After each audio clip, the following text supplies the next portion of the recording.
and welcome to a look at this. This is the Nerf Limited Star Trek Universe phaser pack. You have the Type 3 phaser, you have the Type 2 phaser. It says here, these instructions. These are very hard to get out of this box, and I shall show you why.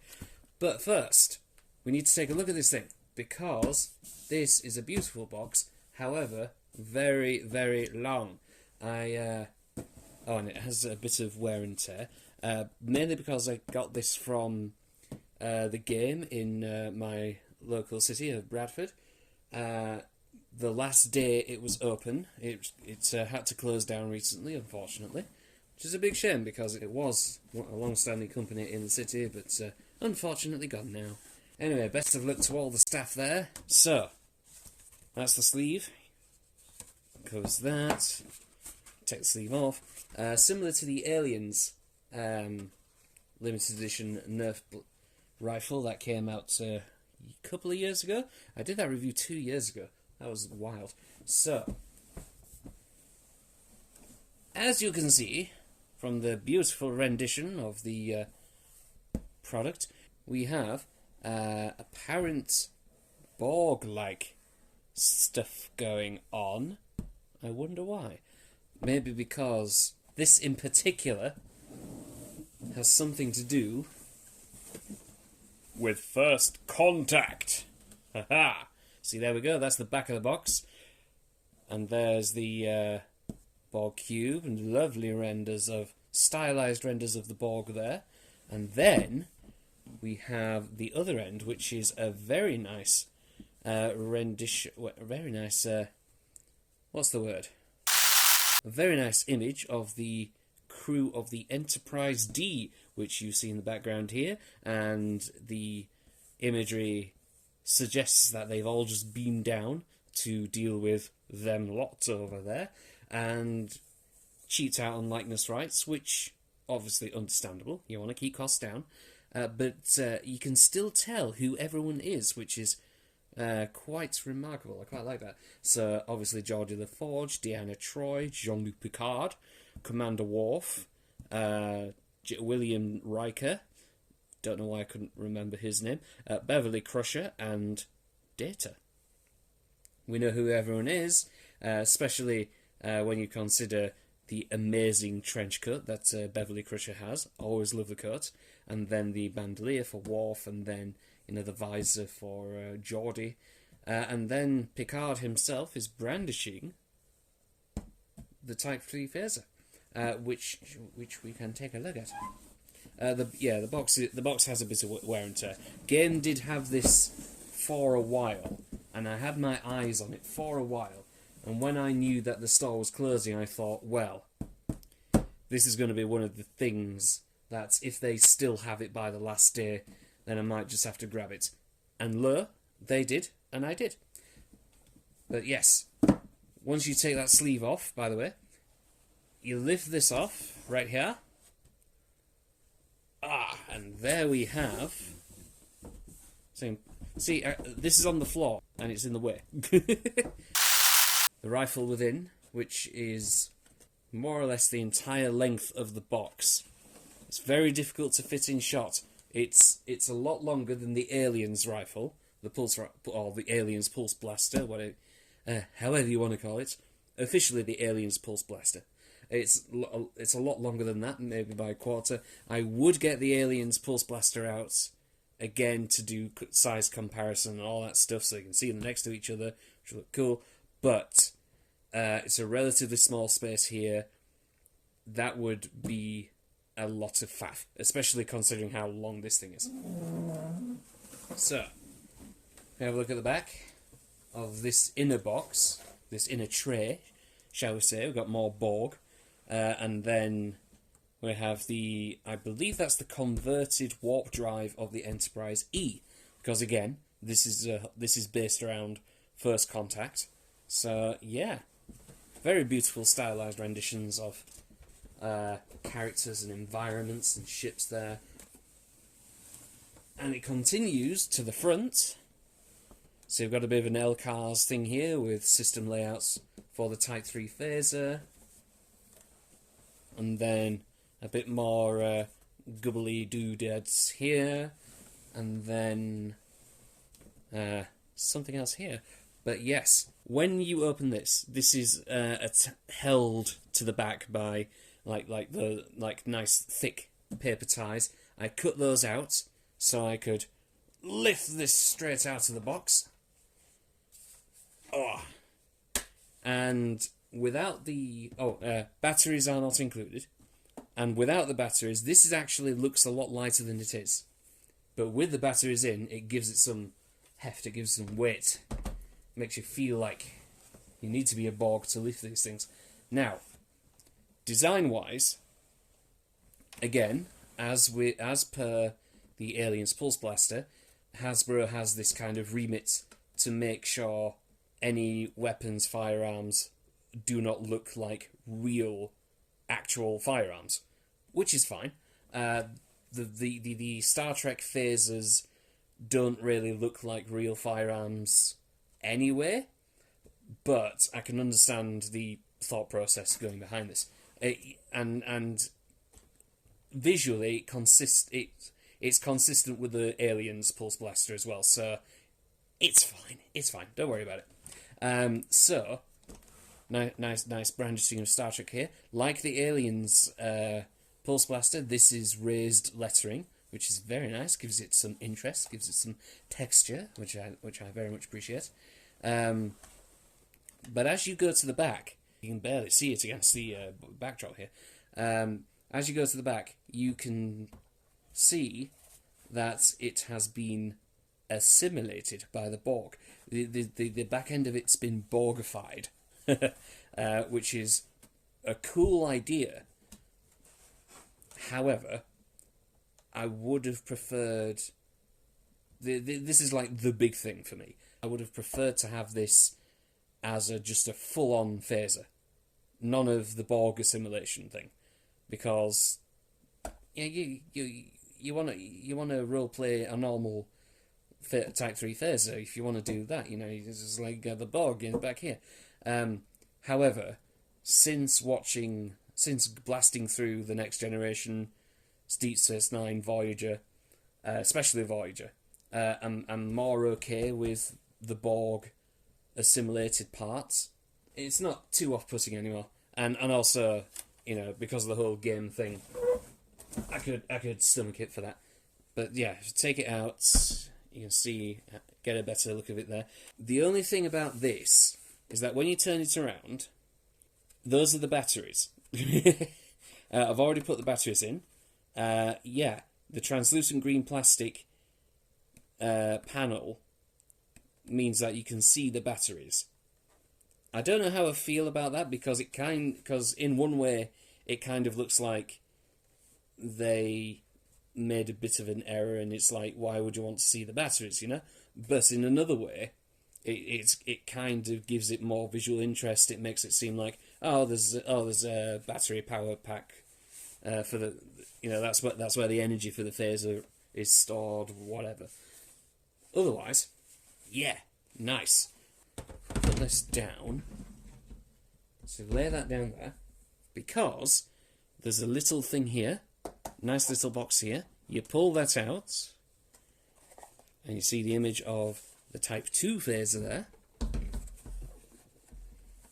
And then open a flap, and you have a series of darts.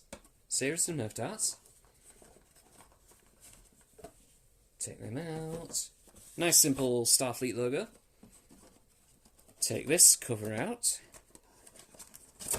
Come on. And there is the Type 2 phaser. Now this, unlike the big brother, is not electronic, but it is mechanical. So whilst it doesn't make any sounds, there's a green panel here which suggests that this too has Borg assimilation, but it's clean. And like I say, I would have preferred a clean Type 3 phaser as well, because I do love the design of the Type 3 phaser. I think it's great. I've never been a fan of the phaser rifle that replaced it in later years. I've because that kind of looks like 2 gas canisters with a fork at the end. It looks more like an original series like rifle or whatever. But this one, yeah, but this one looks so cool. It looks like it's part of the 24th century. So yeah, if you put a dart in here, and that is a pump. So you rack it, and then you shoot. And there we go. Simple as that. Let's do that again. So, load dart. You can do it either way. And then, will it go too fast? Hey, nice bit of bounce. That's what you want. And hopefully try not to lose the darts. So yes. That's your Type 2 phaser in action. Just put those there. So yeah, very nice, very nice. The typical Hasbro thing: screws on one side, not on the other. So you know that this is the correct side. Yeah.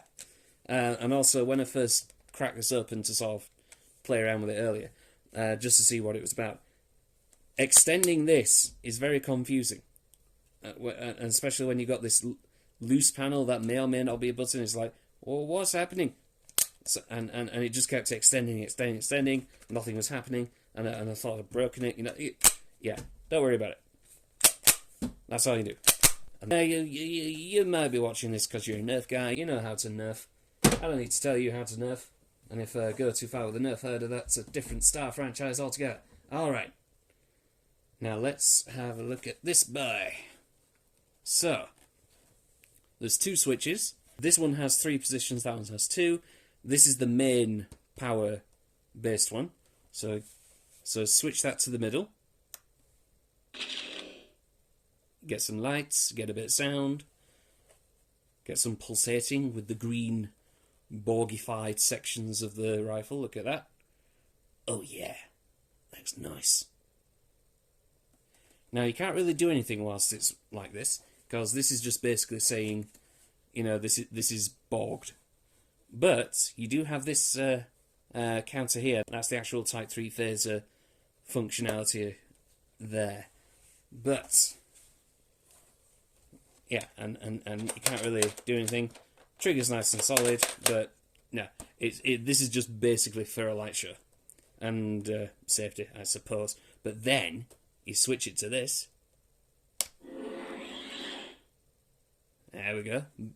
Bit more sound, bit more excitement, and then you are able to depress this, like the Alien's Pulse Blaster, a motor starts going, because that is a safety trigger. So you have to press that down first, and then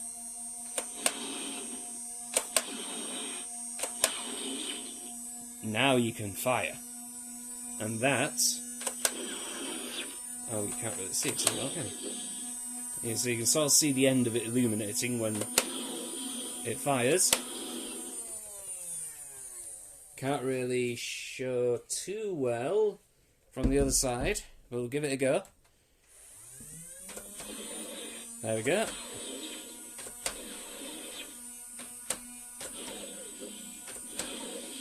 Lovely. But what of the other switch? Well, this is to switch on. Right, hang on. Let's do it like that. Trying to get as much in shot as possible. That is to switch on the phaser functionality itself, rather than the bog stuff. There we go. That's for mainly for the top. So you've got the amber illuminated section here, which is lovely. And then you turn that around, and the front of the top bit is the searchlight, which is super bright and super cool, and it looks really nice in the dark as well. In fact, dim the light a bit, so that pops a bit more. Look at that. That's really nice. And of course, you can still fire.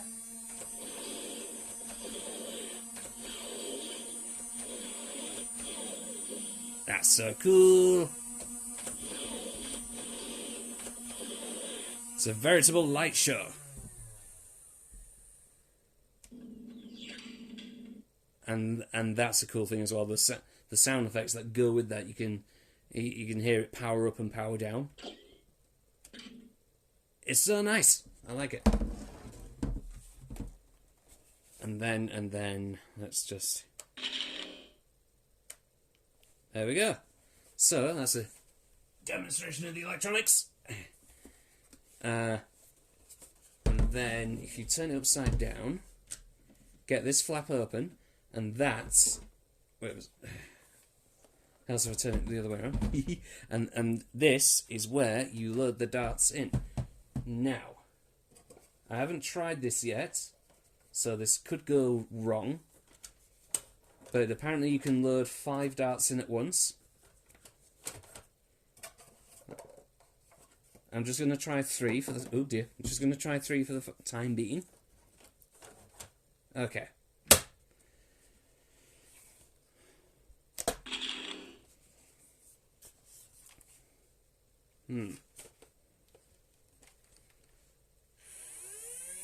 So there we go.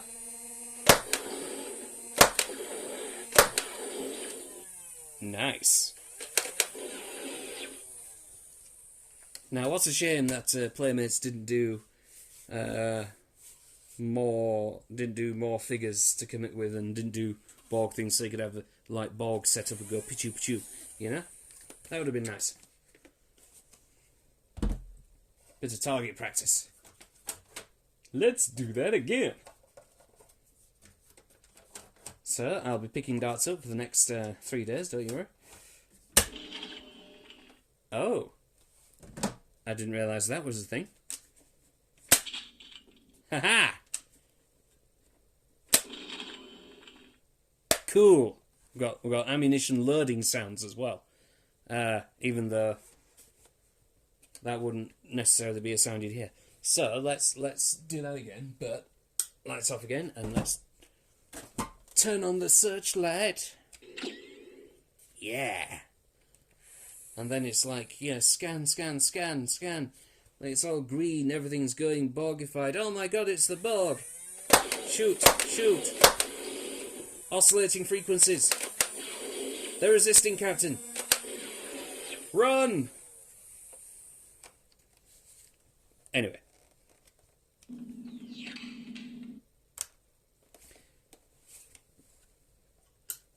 But there we go. That is a look at the Type 3 phaser and Type 2 phaser. Not much more you can say about it. Retail price for Britain was about 115, which seems like a lot. And you know what? It is. This day and age it is. But I got this pack discounted because, of course, where I got it from was closing down, and of course would have appealed to Star Trek fans anyway. And it feels like it's going to be a one-off. It doesn't feel like Hasbro are going to do anything else with this thing, sort of. I don't think they're going to do. I don't think they're going to do a clean version of this Type 3 phaser. It's really difficult not to call it a phaser rifle, because, dang it, the phaser rifle is a different thing. For goodness sake, Star Trek. Anyway, Type 3 phaser, yes. Let's see, it says in the instructions, Type 3 phaser, yes. So, as much as I would love them to do a clean version of the Type 3 phaser, I don't think they will, which is a shame. Mainly because, you know, they've got the electronics and mold, like most of the mold, ready to do something with. It would just be a partial, as they would say, and they'd be good to go. See, they could have a clean version on regular release, you know, like regular shops, like Smith's Toys and whatever. As much as they want. But also very happy with this. This feels like a nice little bonus, and it feels like, yeah, you know what? If you don't want to cart this around, you got this, and of course this is significantly less bogged. So yeah, do that thing. But yeah, the work that they put into this, the lights, the sound effects, really nicely done. Really like how they do it, especially even if it's got the Borg stuff to it as well. So yeah, obviously it might not appeal to everyone, and I've been accused of being a Nerf collector now. I mean fair, but no, it's because Hasbro every so often they keep doing a Nerf branded thing, Nerf licensed thing that makes me go, ooh, I want it. Yeah, I don't think they'll be doing much more with this. I really do hope, though, that Playmates continue with their Star Trek roleplay and give us, you know, a Type 2 phaser, you know, one of these where it looks like the show phaser and it's full of lights and sounds and stuff. But we shall see. Anyway, I believe that will make it so. So, all that remains for me to say is thank you very much for watching. Don't get trapped by the Borg, and if you find yourself in that situation, don't worry about it. Just let the assimilation happen, because you never know. Guys with a Type 3 phaser or Type 2 phaser might be on their way to help you. You never know. Alright. Be awesome to yourselves and each other. Always wash your dang hands.